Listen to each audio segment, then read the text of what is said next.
Charter Commission meeting October 4th. Microphone, please.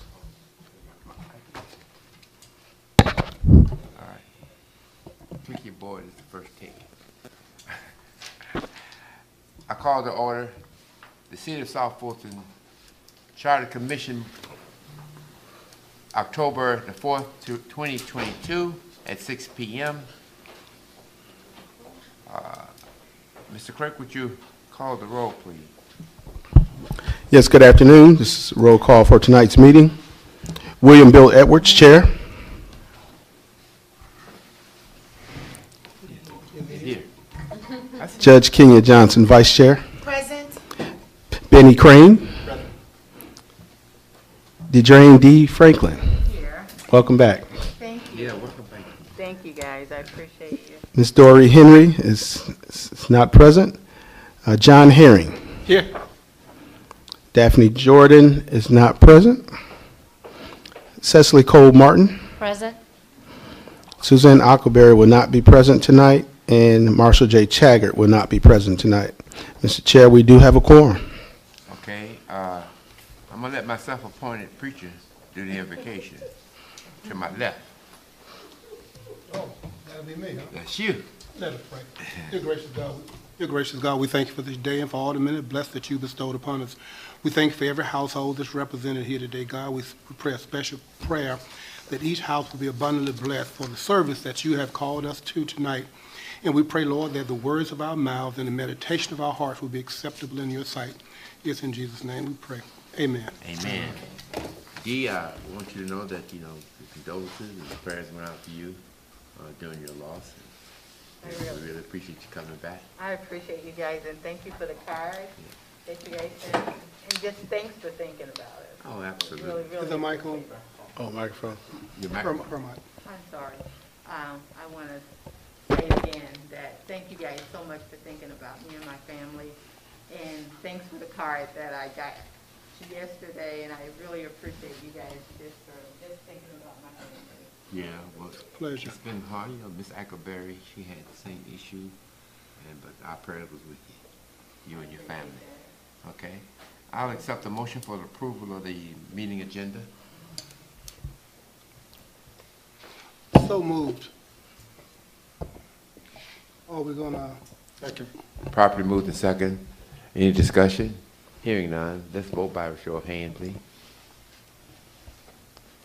Mr. Clerk, that passes. Record that as unanimous. Okay.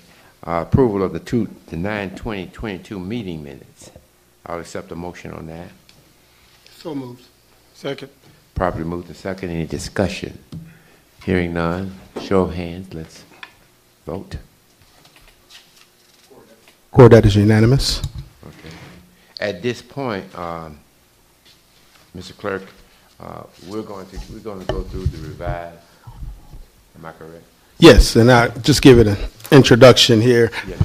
Yeah. We did codify all of the changes that were made. There were 12 changes that were made, and we provided both a summary, which you have, which highlights each action that was taken, the vote, when it was done, and the section. We also provided a revised draft document that has been highlighted in the areas that were changed throughout the document. It is a rough draft, so there are a couple of editing things we're going to do between now and when we release it to the public this week in anticipation of the public hearing that will take place at the next meeting. Just for style purposes, I provided the name of who made the motion to change it, but when we release it to the public, we will remove the names out of here and just put the actual action that was taken, as to make it simple and easy for the public. I think the simplest way for us to proceed is to go down all 12 of these individually to make sure that that is expressing what we want, right? And I think we can move that very, very quickly, or we can add something to it if you'd like. So why don't we start with Section 111 with Ms. Ackleberry's recommendation. So the first change that was made as is indicated, was in section 1.11. This is the inclusion of a map of the city, indicating the boundaries of the city, and that's all included as part Appendix A, and that is indicated on page 1 of your large document. Does anybody have any objection to the wording of that recommendation? Hearing none, let's go on to the next one. I think Ms. Daphne's trying to get in. Let me see if I have her right quick. Ms. Jackson? Yeah, there she is. Okay, the second item, section 2.11.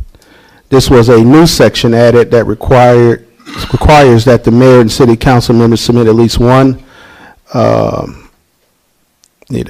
submit one, I guess, their legal residence on or for June 30th. And also a friendly amendment was added to require proof of residency. If you go to page 7 of the document, this is the language that was included. It's just the mayor and each council member shall submit at least once per year on or before June 30th their current legal residential address and proof of residency to the city clerk. Proof of residency shall consist of one utility bill and one proof of residential occupancy, which may, and there should be a B in there, may be a current copy of the following. You may recall the commission voted to use the criteria that was included in the Fulton County Schools, That's right. and that's what we have listed here. I was going to ask you about that. You sounded a little shaky at first, yes, sir. Anyone have any comments about that particular change or want to add or anything? No, I don't have anything. Sure. I don't have anything particular to add or to change. I'm sorry about Okay, that. go ahead. But if you would, Corey, when we get ready to release this, could you codify this in numerical order because the sequence is a little off? Okay. If you could do that? Yeah, Sure. okay. Madam Vice Chair? Typos, are they to be addressed openly or? Yeah, we'll take them so we can perfect the document. Okay, the final line of H, which may a current copy of the following, small change. Okay. All right. That concludes. Okay, let's go to the third one, Mr. Clerk. Third item is section 2.12C, which is located on page 8 of your document. And this was an amendment to the language to allow the city council to appoint an interim council member until the next election can be held. This addressed the situation we're currently in, and I'll just read for your information the language we came up with to determine whether or not that satisfies the intent of the body.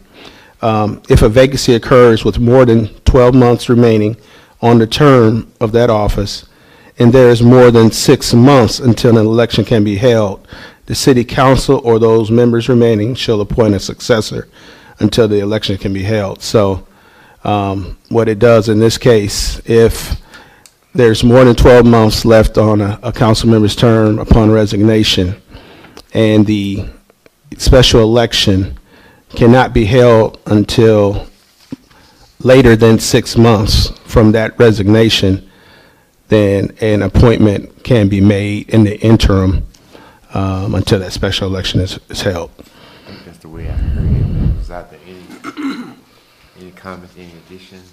No, I will say this. That is a little different than we discussed, but I like this. This is much more palatable to me than what we discussed because we kind of folded in suspensions and talked about a long term that there would be an appointment period rather than, and I particularly raised the concern about a suspension because the suspension can be cleared, that council person could be fully exonerated, but if we have appointed somebody for the duration of their term, unexpired term, that would be illegal and unconstitutional, because that person could come back. This is much more palatable, it's cleaner, and I think that this certainly took some forethought and open-mindedness. I appreciate this language. I hope that it meets muster among this group. Okay. Madam Vice Chair. I'd like to just pose the question of whether we need to add that it is an appointment by majority vote of the council, and do we want to take this opportunity to discuss the nomination procedure for that interim position? Well, I think it's always a majority vote to do anything, unless you just want to put it in there. Yeah, that's fine. The procedure, that's a good question. Any suggestion on how we should proceed to? Similar to other nominations, perhaps one per council person? We're talking about the vacancy seat, one per Yes. council person? A nomination of someone. Nomination, they go from. No more than one per council person, or I'm willing to I entertain mean, ideas. that's good. Anybody have any comments on that? Go Is ahead, that the Dee. way we were doing it before?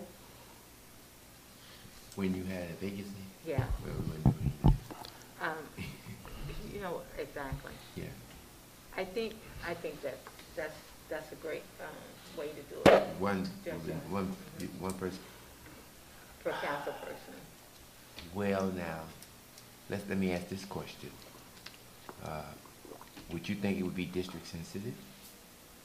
I'm sorry. Would it be district sensitive if, let's say, 7 doesn't have anybody? I wouldn't want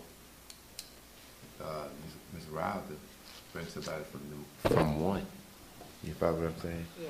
So But it what do you would think have- about that, Vice Chair? It would have to be district sensitive.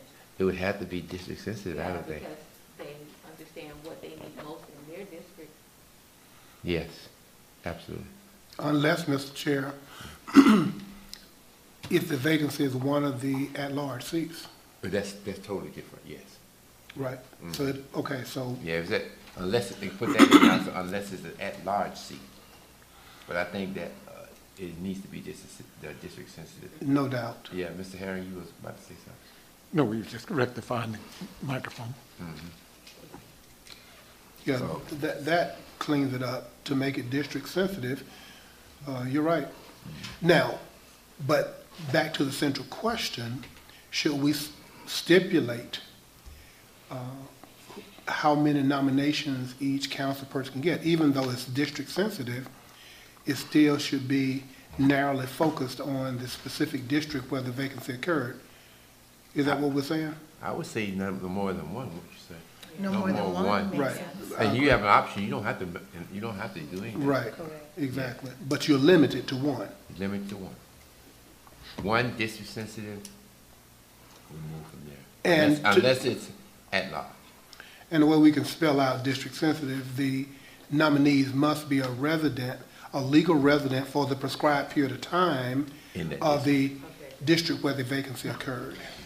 So May I to- suggest that we amend that to, or that we tweak that to say must be eligible to be elected for the position to which they are receiving the temporary appointment, which would be the district in which they live. Let's say it would be the same thing as me.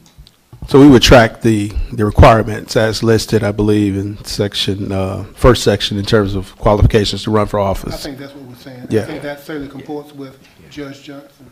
Yeah, it does. I think that brings it in a little tighter. Yeah, no doubt. Okay, let's go to the next one. Next one, section 2.10A, which is back to page 6. And this was a revision that allowed for the inclusion of, out of the 7 part-time council members, 2 will be at large. Read that one and let me see how it's worded, how you worded it. The total section, letter A states, The legislative authority of the government of the city, except as otherwise specifically provided in this charter, shall be vested in a city council to be composed of a part-time mayor and 7 part-time council members, of which 2 will be at-large districts. It's pretty straightforward. Anybody? Yeah. Mr. Green? I have nothing else. Okay, that's pretty straightforward. All right. Next one. Next one, section 2.11. This recommended change actually goes back to the requirements for the mayor and council members to submit their residency requirements. This tracks those requirement criteria back to the Fulton County school system, as we discussed previously. That was two different. It was an amendment, you know, The amendment. at the one meeting, you left it open, and then you came back with to further clarify what that criteria would be. Yeah. Can we codify that into one? Because it's really dealing with the same. Yes. Same thing. Yes, Same yes. thing. Right. Yeah. Keep going. What would the consequences be if the person does not conform to this amendment? Did you think about the In consequences? terms of his residency, Residency. I think he would be unable to hold office, he or she. Did we notate that someplace? No, we didn't. Once again, I would assume that would be it. But if you want to, we can note that in the amendment. I think it might She be a still good has the idea. floor. Still have the floor. Yeah, I think it might be a good idea that we do, because if it happens, we have nothing to refer to. So I think it would be good that if that person doesn't conform, I think we should have something to say, well, then this is the steps that we need to take. Okay. Madam Vice Chair. Thank you for recognizing me. I want to pose the consequences, which are potentially removal that we can put in this section, and do we want to offer any length of time to remedy that?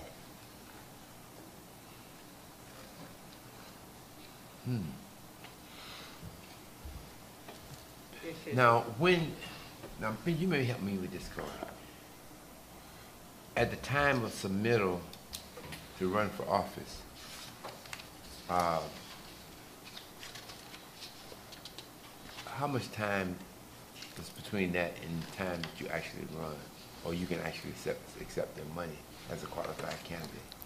Yes, per state law, the qualification period is set for either 3 days or 5 days. Most of our qualification periods are 5 days. So at the end of that 5th day, that ends the qualification period. So the candidate is required to provide all documentation at that time, To provide the documentation. required per our process. Okay, so is that documentation reviewed after those 3 to 5 days, or how does it go? It's reviewed upon acceptance of the application, the affidavit and candidate application. So, I think that maybe we can put something in there, and I don't know, Vice Chair, you can help me out with this, saying that following those same rules, because, we just can't have it hanging out there, So I think that we can follow those same rules. I would even be willing to do the 5 days, if we have to. Yeah, and to be clear, like someone submits an application or tries to qualify for office, when I say checking, I check their identification, make sure that their address is within the city and or the district. I check their voter registration and make sure they're registered to vote in Fulton County in the city of South Fulton. And other than that, I think those are the requirements, and then we have them attest to the other requirements in the state law as well as city of South Fulton code. It's like anything else. If you want to bring some counterfeit document in, they will probably accept it at that time until someone says something. And then, you brought before ethics or something else, so you you're disqualified from running for office. So we don't have a team of people doing research, you know, as to whether you live at that house or not. You bought the documents, you said you lived there. If you don't, then that's a little bit different. Yeah, to Judge Johnson's inquiry, I would probably say that we should do similar to the campaign contribution reports. They're due on or before that date. You know, if we say, you know, on or before June 30th, by June 30th, all documents need to be in by that date. I just don't want a person to pay their money to run for office, and we don't have that period of time to investigate if they are legal residents or not. That's what I was trying to get. Well, this section here deals with the requirement for the elected officials to provide their legal address. I got you. Every Yeah, year. it's not tied to actual qualification. Right. Mr. Chair. Let me, Mr. Crane, go ahead. Well, I think the question was uniquely about consequences for failure to conform with the guidelines. I think it could just simply be an ethic violation, which would be initiated by the clerk, because you will be the one who would be curating this stuff. You'll know if you got it or didn't get it. Or you at liberty or empowered, sir, to initiate an ethics violation or complaint against anyone? I believe I am. And if that's the case, Ms. Vernay, would you agree with that? That as the administrator, I do have the ability to initiate an ethics complaint against someone? From my understanding of the code, it is a mechanism for anyone to submit a complaint. But as the person reviewing complaints,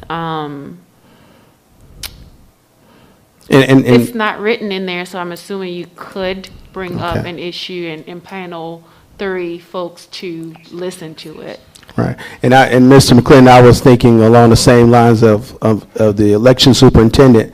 I have the ability to initiate a complaint if I believe that someone is not qualified for office. That's correct. follow up, Mr. Chair. Go ahead. So in the event someone fails to conform with the guidelines, and a complaint is filed with the ethics board, the ethics board will have enough authority and power to remove someone if it goes, or the powers of the ethics board, here's the question, is it broad enough for removal for someone's habitual or refusal to provide the information that's required if this makes it to the charter? I'm gonna let these two smart people over here answer that. So let me see if I can narrow that down. Is there any language in the charter currently that gives the ethics board the authority to have someone removed for failure to obey the guidelines of regarding this issue or any other issue that they may be out of phase with?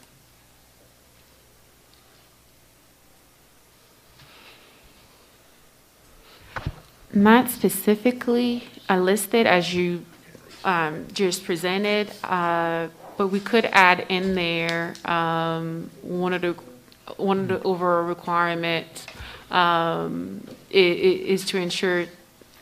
Let me pull it up real quick. Can we look at the ethics section in here? She shouldn't do that. I'm Well, pulling we it all up. have a copy of the, in our charter that's before us. Can you direct us to that page? Yes, it's on page 32. Okay. I think And that's- Mr. Chair, you do have a couple comments from Ms. Jordan, who is in the chat. I'll entertain those. She says she agrees with making it district specific. And that was the previous discussion. And then she says, please put in the charter that the clerk can have the authority to initiate an ethics complaint. Well, And I think did we settle that? And that's what we're discussing now, I believe. Mr. Crane, I do have an answer to your question.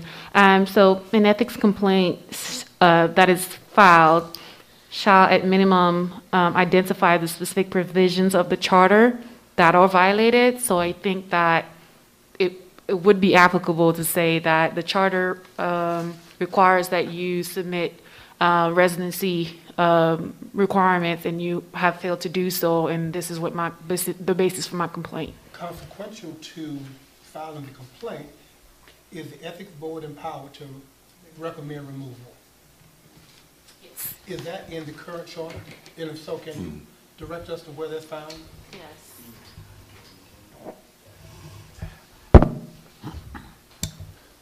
But we still have to deal with the question of what is the clerk's authority? If he has, I think he should, if he sees something wrong, I think he should have the right to file a complaint. I think we covered that, but now we just, okay, No, we now he can file the complaint. Now it's in the hands of the ethics department, committee, and can they have someone removed if they continue to fail to conform with the guidelines? But we had a discussion, Mr. Crane, I don't think we came up with anything in terms of his ability to do nothing. But it's in line with you. Okay. Yeah. Go ahead.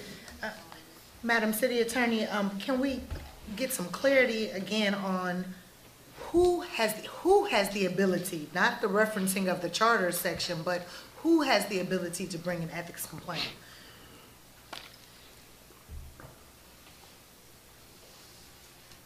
I'm scrolling back up. Any person may file an ethics complaint alleging a violation of any of the provision of the charter.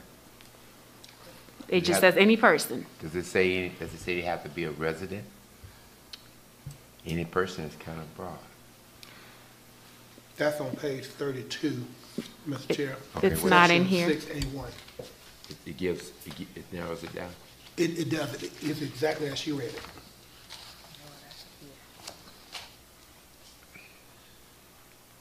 So, if I live in Fort Lauderdale,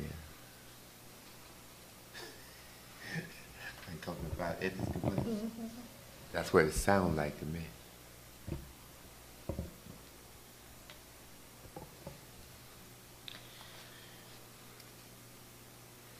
I'm a little burdened with that.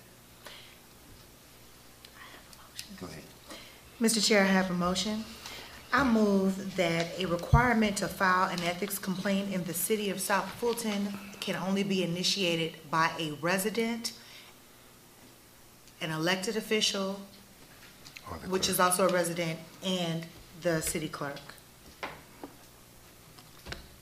Is there a second? I second it. Properly moved and second. We're in discussion. Any discussion? Hearing none. Let's vote by hand, please. Record that as unanimous. And Ms. Jordan, she is seconded, but I assume she's voting in the affirmative. Yes, thank you. That's unanimous. Okay, let's go to the next. Mr. Chair, Mr. Crane did have an outstanding question. I'm sorry. Regarding who has the authority does the panel have the authority to remove? Yes. In here, it states that upon determination that a city official has violated the charter, they can recommend no further action, written warning, censure, or reprimand, request resignation from office, removal from office to the extent provided by Georgia law, and repayment of any city for unjust enrichment. Those are the things that the panel would be empowered to recommend to do. And that's in the charter currently? Currently. And that's found, is that in section 6A2? 6A12. 6A1, 2, disciplinary action. 6A1. 6A1. I have 6A1, 6A2.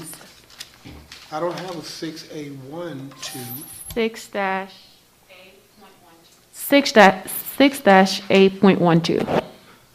What page is that on? Does anybody find, because that section is not in the document provided. I think that's page 38. The document that I'm looking at may not be exactly the same one you have in front of you. Okay, so let me go to 38 and see if it's there.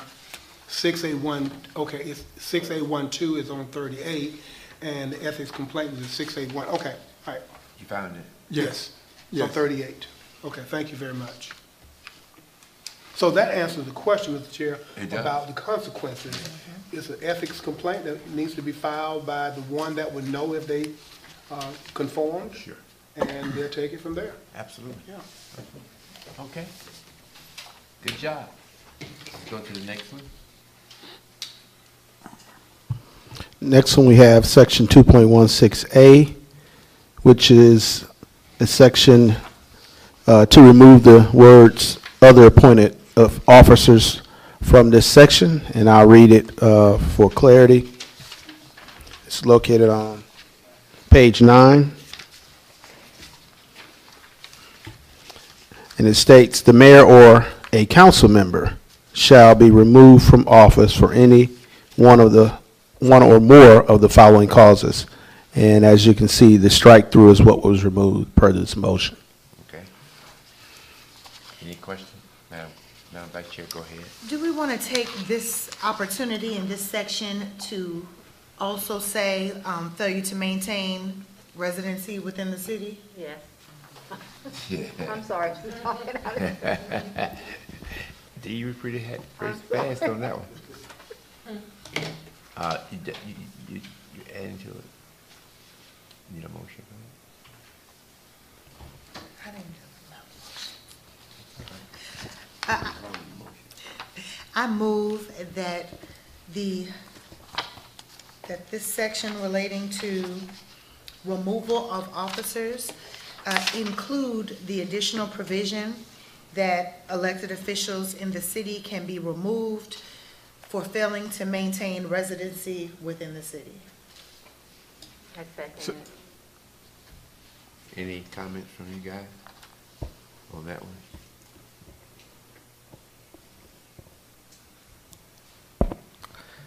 Thank you, Reggie McClendon, Assistant City Attorney. That's already contained in Georgia law,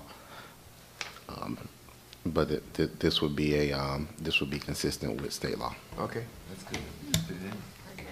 We ain't hurting nothing. Let's put it in there. So you want to put it in there? Yes. Okay, and Ms. Franklin, you second it? She seconded. Okay. Okay. Probably moved in second. We vote? No, let's vote, please. Show of hands. Okay. Okay, I show that as unanimous. Ms. Jordan, did you want to vote? Okay. I record your yes, so that is unanimous, 7-0. Mr. Chair, Yes. question on Mr. this same Crane, go point. ahead. I want to ask a question, and it may lead to a motion. In the same section, 2.161, can you give me the rationale behind removing appointed officers, one, and the other part of that is, who would that potentially be as officers? Appointed officers to Yeah, what? Who potentially could that have been? I'm not following the question. Well, I mean, it says the mayor or a council member or other appointed officers That's what it provided says. for in the charter shall be removed if they violate these things. But we have stricken from the record appointed officers. Who are we talking about? Now, well then, why Something I would, can think of. if that be the case, why are we excluding them from the potential of being removed for these violations?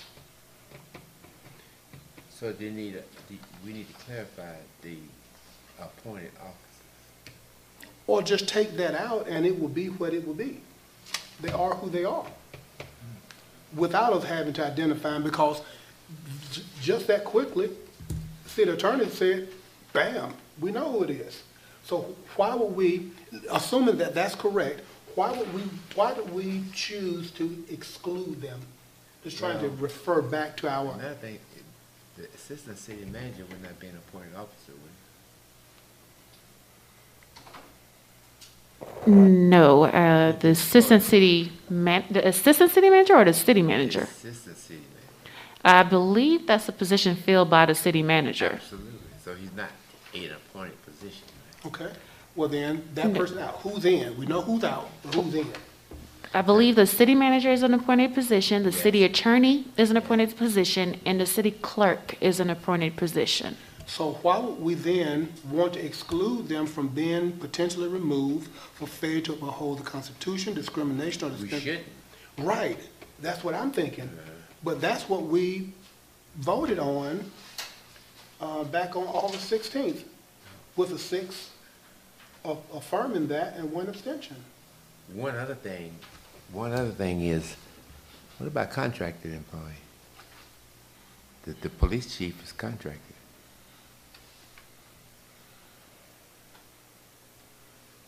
Well, would that go to a different route? That's the question I'm asking. Yeah. What about, police chief is a contracted employee? Is that position identified? Because this is what the language says. Or any officer provided for in the charter. So is that position provided for in the charter? Yes, police chief. Okay, well then,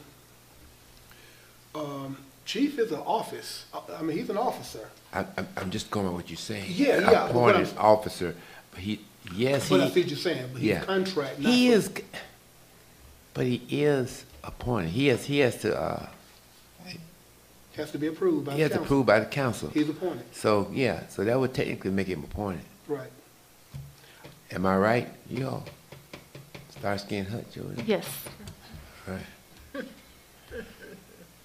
All right. Mr. Chair? That would satisfy me on that. Yeah, me too. Yeah. I was just going to add, for recollection, and unfortunately, Ms. Ackerberry is not here. The minutes reflect that during this discussion, that originally Judge Johnson wanted to remove the words mayor and council member from the section, but Ms. Ackerberry made an argument and then offered a substitute motion to remove other appointed officers. And the record indicates that Judge Johnson acknowledged the conflict in the charter, I guess in conflict with another section, and this was approved 601 with Ms. Franklin abstaining. So I don't want to rehash what we went over before because my memory is not real clear on the arguments that were made, but that's what the minutes reflect. Where are we right now? Just tell me, in the conversation we are, where are we right now? Mr. Crane has made a point of inquiry regarding why or who are the other appointed officers. With the caveat that a motion may be coming. Correct. A motion is coming. So we're in discussion. All right. Any further discussion? Madam Vice Chair? Hearing Mr. Clerk discuss a conflict within the charter, I simply don't recall what that was that would make such a strong motion unless it were addressed somewhere else in the charter. But I'm pretty sure we litigated that thoroughly before we reached Sure. a 6-0 vote. Yeah. So, nothing further. So, Ms. Clerk, was it duplication in the charter or was it a conflict? My recollection, and it's definitely not ironclad, but was that there was a duplication somewhere. I think duplications are okay, conflicts are not. So my motion, Mr. Chair, I make a motion that the previous recommendation that was passed on 8/16, that we amend that to put back in other appointed officers provided for in this charter. Okay. There a second? There a second? Going once? Going twice? There is no second.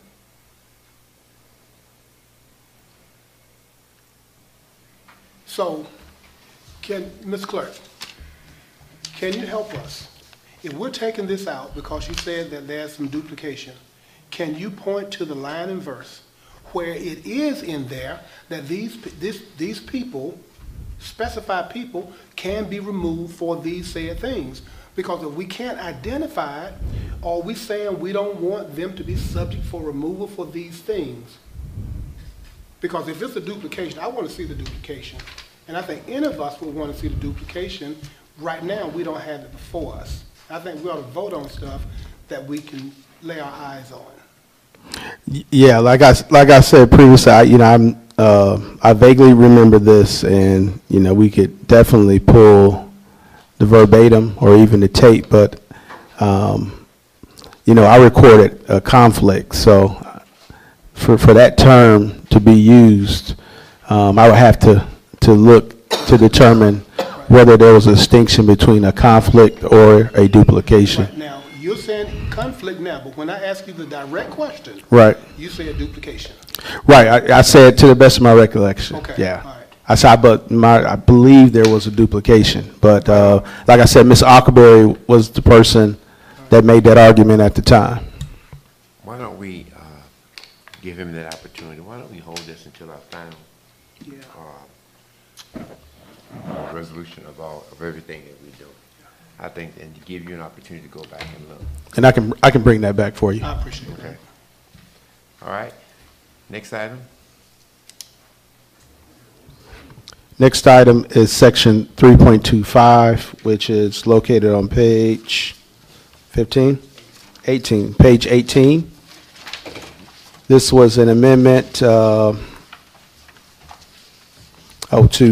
substitute or replace the term, use the term substitute or terminate should be used instead of suspend or removal. So,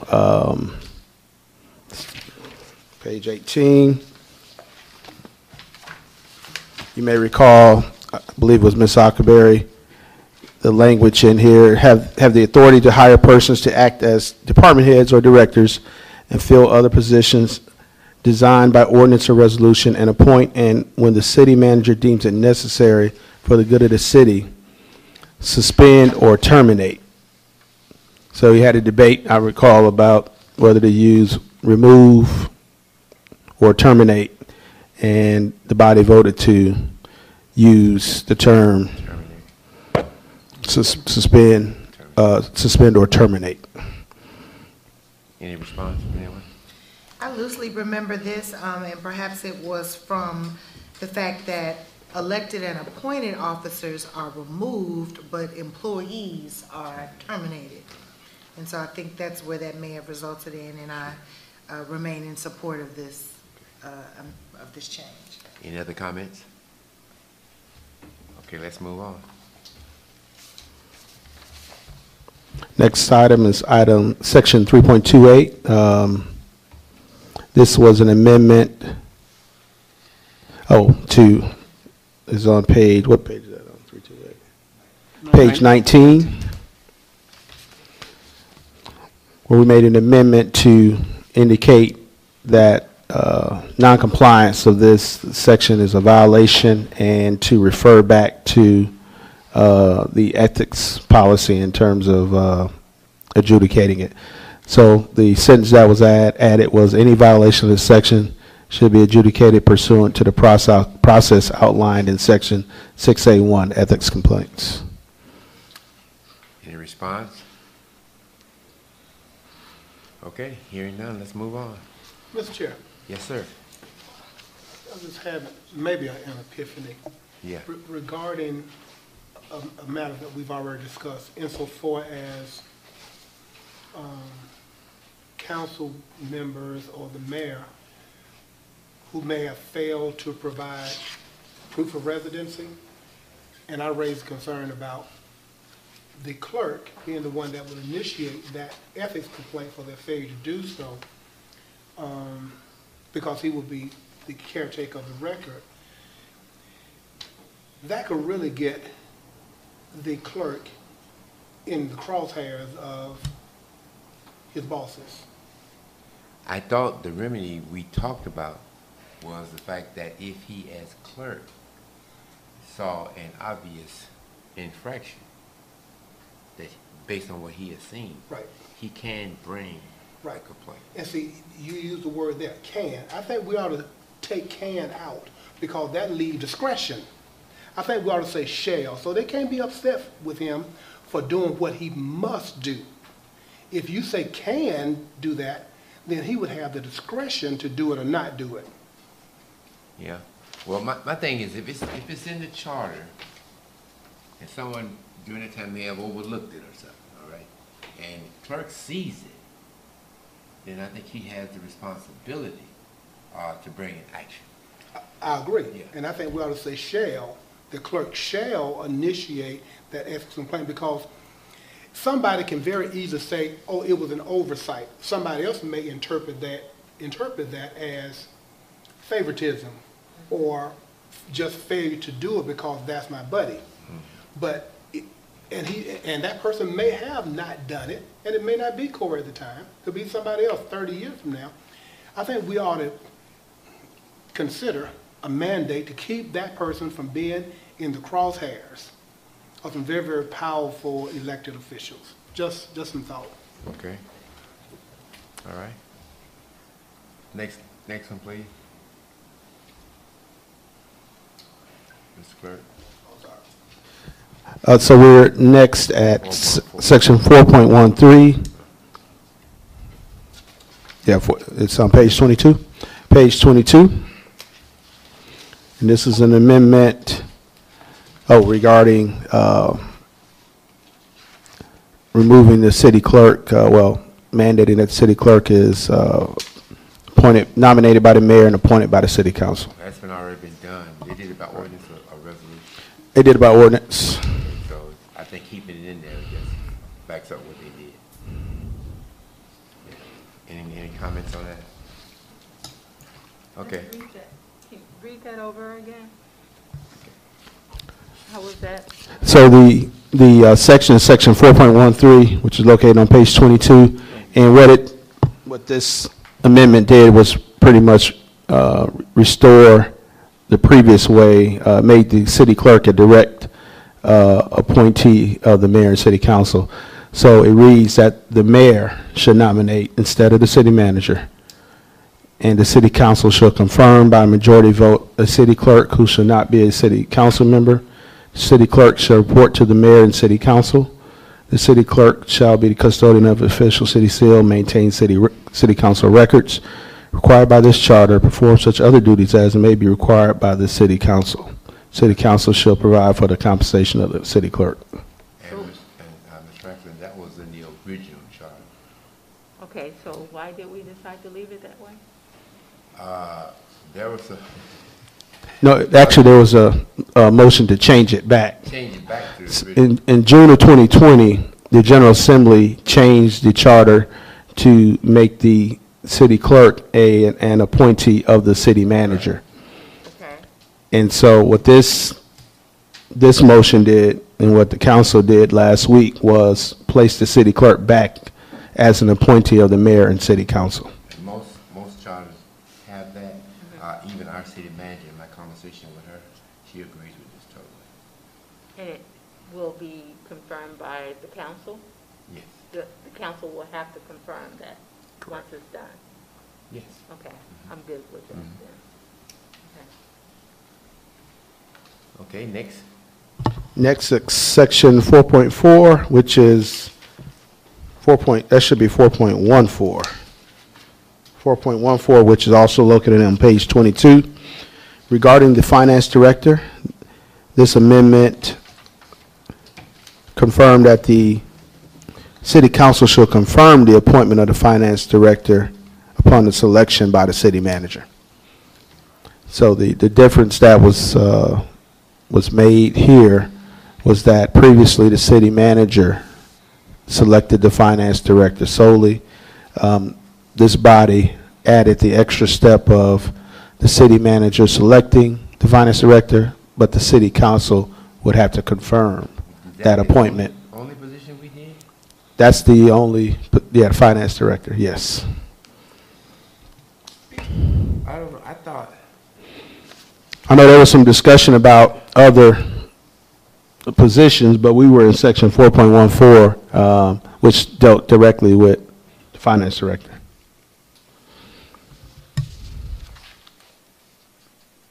I'm just trying to remember, there was some conversation about other people and their fiduciary responsibilities to us in terms of bonding and stuff like that and certification.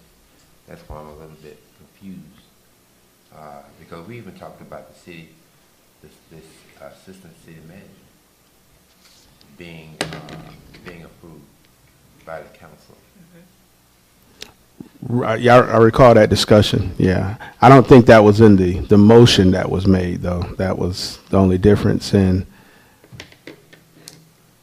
I think it's futile, I mean, just to have her do the city, and, I mean, clerk, whatever she is.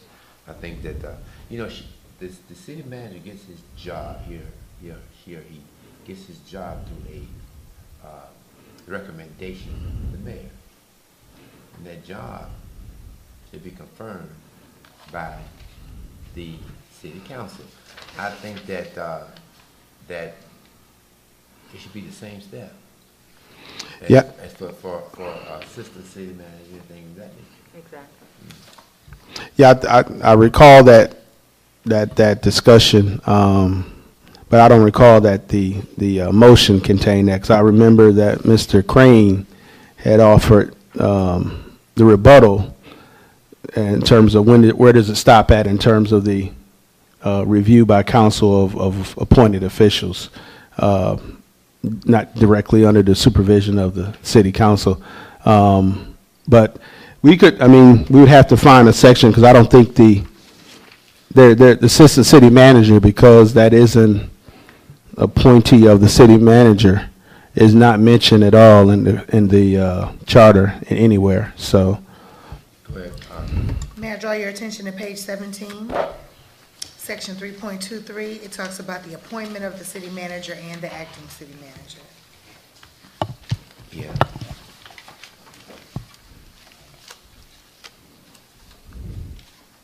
right, yeah, yes. But I think y'all were referencing the assistant city manager, right?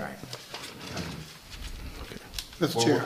what we did was, this is limited to, who is it, Mr. Clerk? The finance director. Finance director. So is it the pleasure that the city manager be confirmed by the city council? Well, it's in City here. manager is, Okay.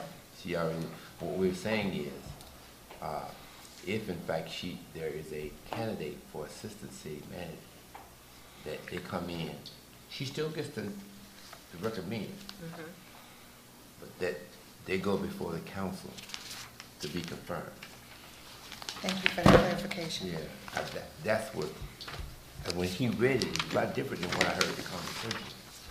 And I don't wanna go down the line where we got to come, they have to confirm everybody. Like the manager, assistant manager, and the finance director, I think that, they should go through confirmation.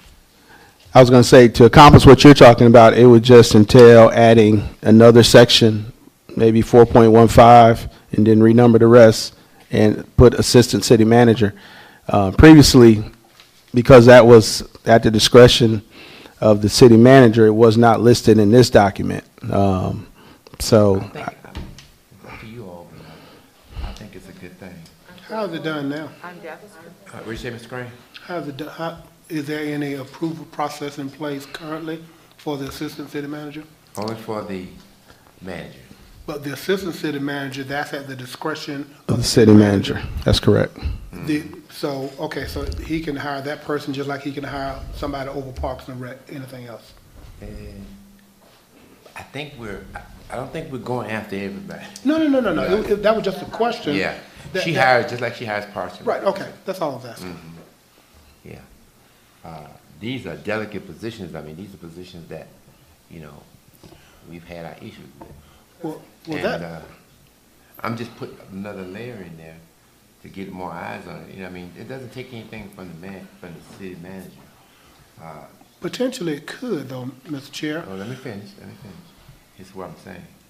I mean, listen, when I made a recommendation, you have to make a sound recommendation so that when it goes to your body, that they can approve it. You know what I'm saying? And so your recommendation, I don't think it takes any away from her ability to do anything. All she has to do is get full votes. I mean, you don't walk in the Supreme Court. You know, I just think we just need, just the extension of it. I'll go any way the body wants to go, but, Ms. Franklin, go ahead. Discussion. Oh, microphone, please. I think you're on the right line, Mr. Chair, because to me, it could be a conflict of interest. And I think, especially those higher up positions, I think the council would be good to confirm those. just because of the gravity of those positions, I think it would be good as, I'm gonna call you Mayor Edwards. It's right there on the tip of my tongue. That's all right. But I think, because of the gravity of those positions, I think it would be good that the council will confirm it. I mean, she could pick, but, to let them confirm. Ms. Green, you had, Yeah, the only thing I was alluding to is in most, if not all, very, very high-ranking positions, those persons have the ability or the latitude to bring in their people. And this could potentially derail that. Someone that they have worked with in a large metropolitan city, and they did such a sterling job that we hired the city manager away from that city. And they want to bring their team with them. You can come, but that person can't. And that person may have been the girl Friday or the number two who made things happen. I just think that just potentially, it could be a great thing, but potentially it could derail a team that a city manager could bring to our city. well, let me just say this. Bringing your team has been a problem too. You know, and I mean, you can look at it both ways. I mean, I've seen people in my political career, you know, want to bring their folk, and their folk turn out to be not what, you know, we anticipated or met our expectations. So, I mean, it's a, you know, it cuts on both sides, Ms. Green, is all I'm saying. And, but if you're confident in a person, I hear what you're saying, because if you got a hostile counsel, all right, then what you're saying may be proper. But I do feel that, just from my experience, that we need just a few more checks and balances in there. Exactly. And I would only add the city manager and the finance director, which are pivotal jobs. And I'm almost tempted to say human resources.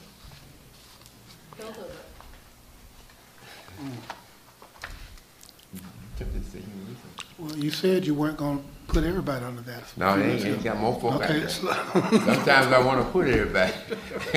But I think, I would say the city manager, assistant city manager, the finance director, and the HR. Is that including the assistant? Yeah, system manager. That includes that. I think her question was, does that include the finance director's assistant? Does it include the HR's No, assistant? no, it doesn't. Okay. No, it doesn't. I mean, I hear what you're saying, Mr. King, but I can cite some cases now. Yeah, but I'm sure there are going to be far more cases in our future that are great stories to tell. And I agree. Oh, I Yeah. agree. I agree with you. That's just what, you know, what do y'all think? Yeah. Hey, put So it we have to in. make another, how did you say it, Corey? We have to put in another, Yeah, the way the styling is listed, it's just each position includes pretty much the same language. And we just had to create another one for assistant city manager. And then you said HR director? Ms. Franklin, go ahead. I can attest to what you're saying. Mayor. I'm sorry. That's okay. Those are the mover and shakers of our organization. Absolutely. And we get somebody in for whatever reason, and come in, just decide to clear the board, we're gonna have to start from scratch. But those are our movers. Microphone? Oh, okay. Is your microphone on? I'm gonna bring one with me next time. But those are our movers and shakers of the organization. So those are one of the reasons why I think that they should, we should go through that avenue as well. We don't have to put everybody under, you know, the council, but I've seen also where we would have mayor comes in and decide that he wants to clean the slate, you know. So So based on what we just said, style me a motion there, Mr. Clerk, that we can move forward. Okay. So based on what I've heard, you want to add a section within the charter where the city manager appoints this HR director, and another one that where it appoints the city manager, subject to confirmation by the city council. Did you have HR in there? finance director. Finance director? Finance director. Yeah, I had the finance director's already included. Oh. Yeah, y'all have already taken care of that. Yeah. So we would be adding Yeah, a section for HR director and assistant city manager. That's the motion. Okay. Can we get a second? Second. Properly moved and second. Any further discussion? Hearing none, let's raise our hands. Okay. I record that as unanimous. Ms. Jordan, are you still there?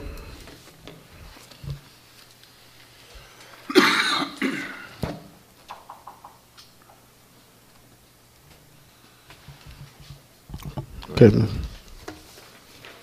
Ready for the next one?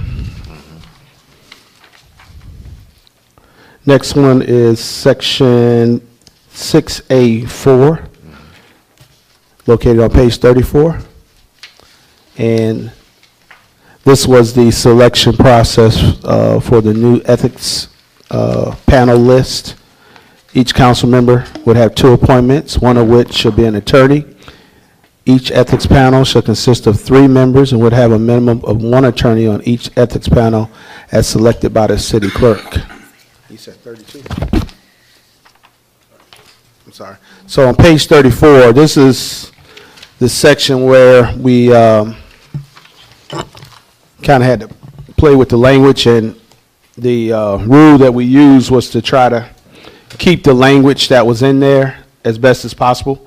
So what we came up with was adding a section D, which says each council member shall appoint 2 individuals. One should be an attorney and one should be a non-attorney.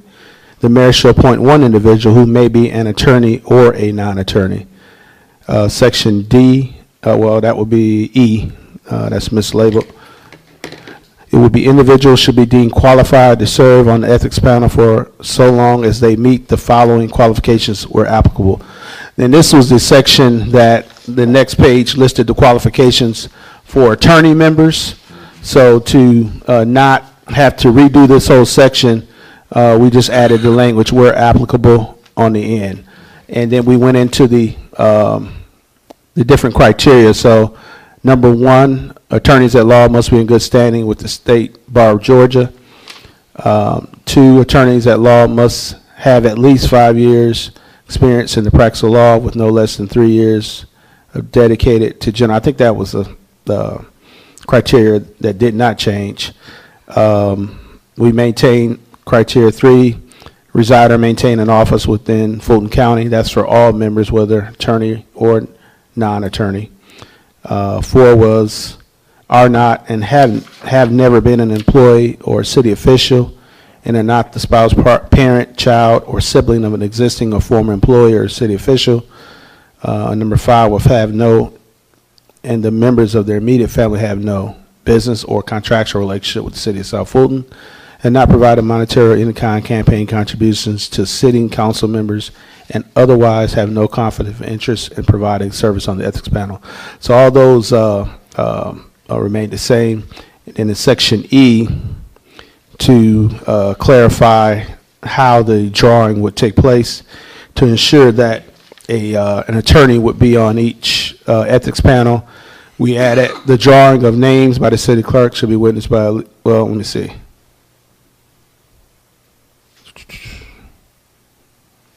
Three panel people. Okay, what we added is the last sentence here. Each ethics panel shall consist of at least 1 attorney as selected randomly by the city clerk. So all the other language stayed the same, but that's where we added it. I thought about that too. If you choose, go ahead and choose 3 people, but the first 2 that you get are attorneys. Mhm. I think that therapy should be a citizen. I mean, same rule, just vice versa. I'm just throwing it out. Mr. Chair, Yes, sir. we had a discussion about that last time we were here, and we talked about there being two pots for him to choose from. Absolutely. He'll choose from the attorney Yes. pot, and perhaps just one from the attorney pot, and two from the, didn't we have that kind of discussion? We One had from, the discussion, and we talked about, right, that if you get two citizens, you gotta have an attorney. Right. But if you get two attorneys, three attorneys, you know, if you get two attorneys, you should pull till you get a citizen. well, I mean, you just stop pulling out of the attorney box. Yeah. I understand that. Yeah. It's nothing specifically says that. Right. That's all I'm saying. Okay. So if you get, Mr. Clerk, Yes, sir. it needs to be, it should be vice versa. If you get two, you don't get two attorneys, then you must have a citizen. Right, yeah, that wasn't, the discussion last time was to maintain at least one attorney. Right. The preference was that one attorney be on the panel. There was no discussion about the reverse of that. And a vice chair attorney. I move that we amend the language to reflect that each ethics panel must have at least one attorney and at least one citizen. That'll work. That'll work. Second. Properly moved to second. Any further discussion? Hearing none, let's vote by raise of hand, please. I record that as unanimous, 6-0. Okay, so, Ms. Daphne Jordan, yes, 7-0. Mr. Chair, no, hold on, I was shaking on it. I do have another matter. I'd like to draw your attention to the same section, number 2, that's going to be E2. It reads, attorneys at law must have at least 5 years' experience in the practice of law with no less than 3 of those years dedicated to general civil litigation practice. I take particular issue with this because some of the ethics complaints border on criminal. And why would we be limited and focused on civil litigation? I think it allows for diversity if we simply remove this portion and put that they must have at least 5 years' experience in the practice of law, and that allows for a variety of civil and criminal practice experience. Make that motion. So based on that philosophy, I move that this section be amended to remove and strike the portion that says with no less than 3 of those years dedicated to general civil litigation practice. second. Properly moved to second. Any further discussion? Hearing none, let's vote by show of hands, please. I record that as unanimous. Mr. Chair, Mr. Crane, go ahead. in this same section, I want to draw your attention to bullet point E. The language get to be a little ambiguous in my opinion, and I think it's for the reason that Ms. Adams said, some of the language from the current charter to these recommendations did not change. And what I mean by that, when you go over to E1, it references attorneys. And that makes sense because on the current charter, all of the ethics members were attorneys. Right. I don't think we can use that language because if you look at bullet point E, it says individuals shall be deemed qualified. It did not differentiate between attorneys versus non-attorneys. It says that you must deem qualified if you meet the following conditions. And then you went right to, you got to be an attorney. So we need to differentiate. We need to specify attorneys must meet these guidelines, but right now we're saying everybody must meet the guidelines 1 through 5. Well, that's why we, if I may, Mr. Chair, I'm sorry. In response, Mr. Crane, that's why we added on page 34 at the end where we said we're applicable. So we put that in there so we wouldn't have to rewrite all that language. So, That's your catch-all. so yeah, if you're an attorney, if it's applicable to you, then you must be in good standing with the State Bar of Georgia. Good observation, Mr. Crane. Was that the last one? No, sir. One more. So the last one is section 7.18. I'm sorry. Yeah, page 42. This is the provision where the charter review was to occur every 5 years or sooner as deemed necessary by the city council. So, Any comments on that one? Did we specify the composition? Yes, I believe the body determined that they wanted to maintain the same selection process, so the language was not changed at all. Okay, now, before somebody jumps up and holler adjourn, let me just take a few little housekeeping things. Next meeting is our public hearing, right? Yes, October 18th, 6 p.m. Now, Tori, a couple of things. One is, I want to make sure that that meeting is well advertised, and that the documents that need to be sent out to, if we do it that way, the documents need to be sent out to the community that they're out there, or able to be found on a computer somewhere. Yeah, Mr. Chair, what we can commit to is, based on there weren't a lot of substantive changes made, we could get you a clean document by close of business tomorrow. And our plan would be to have the document available to the public by Friday. And, you know, we'll update the website and everything in terms of announcement. Favorite song of constituents? I didn't know. Right. So I want us to cover our bases in terms of our communication department, getting things out to people, and allow them, that's the first thing, but allowing them to review the document so they'll know what happens. Now, let's do this also. As we do this next meeting is going to be a community meeting. I don't know how many people are going to show up. It could be 5 folks, it could be a room full, all right? But I think we're going to have to set some parameters, like we do in our regular meetings, Corey, as to if y'all want to say everybody, whoever comes up can speak for 5 minutes, 3 minutes, or whatever the case may be. Or elected officials. Everybody treats elected officials differently when they come to things like this. They give them more time. All right. So, what is your pleasure? You think we need to limit the conversation, or, you know, because we got some folk come in and can speak all night. Mr. Chair, what is the limit for, or anyone that can answer the limit for public comment in regular council meetings? 3 minutes. 2 minutes. 2 minutes, yeah. 2 minutes. I would suggest that we remain consistent with public comment for Okay. council meetings. That'll work for me. That'll work for me.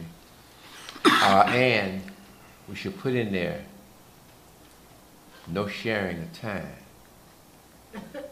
All right, you know, because, you know, folk come and say, I'm going to give D 2 more minutes, my minute, I yield my time to D. We're not going to do that. We're not going to do that. So make sure we put that in. And Corey, the rules should be read prior to the next meeting. You know, so I want to make sure that everybody understands what the expectations are. Mr. Chair, Yes, Mr. Crane. when we had the previous public comment, we had guests in the building, was information taken to communicate with those people, name, email addresses, and that kind of stuff? I have to ask the clerk that. Yes. Can we make it a point to directly invite those people? Yes. You know, we want them to, you know, feel like they're important, and they are, that they get a direct, because they may not just happen to stumble across it some other way.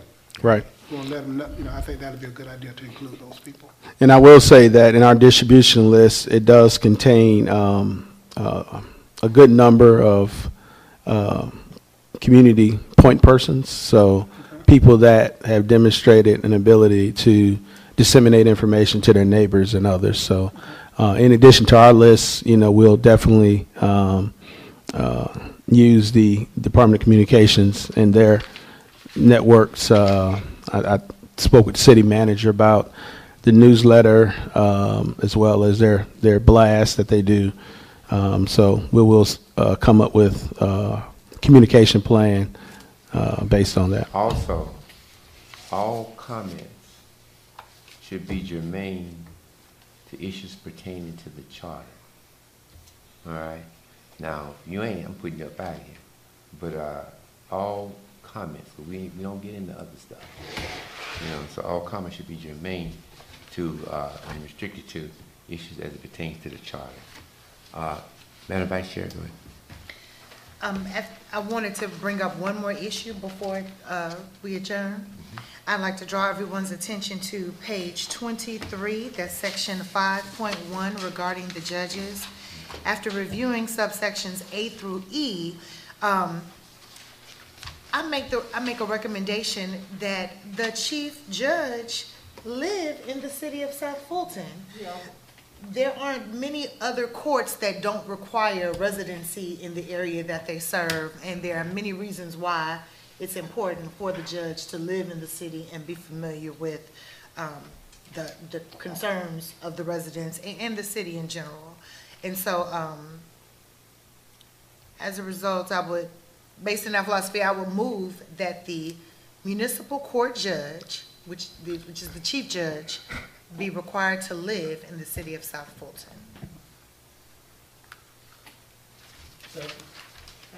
Properly moved and second. Second.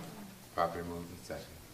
What if you were born and raised in South Fulton and bought a house on the South Fulton line on the other side in Atlanta? You need to move your house over about 30 feet. Buy the adjacent property. Okay, all right. Any discussion? Hearing none, let's vote by show of hands. I show that result 5-1. Well, are you abstaining or voting in the negative? What was they thinking? No, I'm gonna vote. I'm sorry? Okay. That's approved 5-1. All right. Well, we're all clear of what our expectations for the next meeting, and the people who are coming, what their expectations are. Also let them know we have 1 hour for that meeting. All right. Any further business? Hearing Yeah, none? one other question. What do we project beyond the 18th of October for this body? Beyond that, we're finished. Once we turn our documents into the state, we're finished. So are you saying then that the 18th is the last meeting, or are we open to having to come back 1st of November to make any changes that were necessitated from public comment? Now, we could do that. I mean, there's nothing gonna stop us from not doing it if we find anything from public comment. I think that's fair. Yeah, that's fair. Okay. Yeah. So we could have like a special call meeting or whatever. A wrap-up put it in that session. meeting, a wrap-up session based on what we heard from the If we community. need to. If we need to. Right. Yeah, I think that's fair. Okay, Mr. Clay, we're gonna do that. We're gonna throw that in there. Shouldn't be an arduous task. All right. I hear a motion. I can hear real fast. I know it's coming. To adjourn? I have a motion.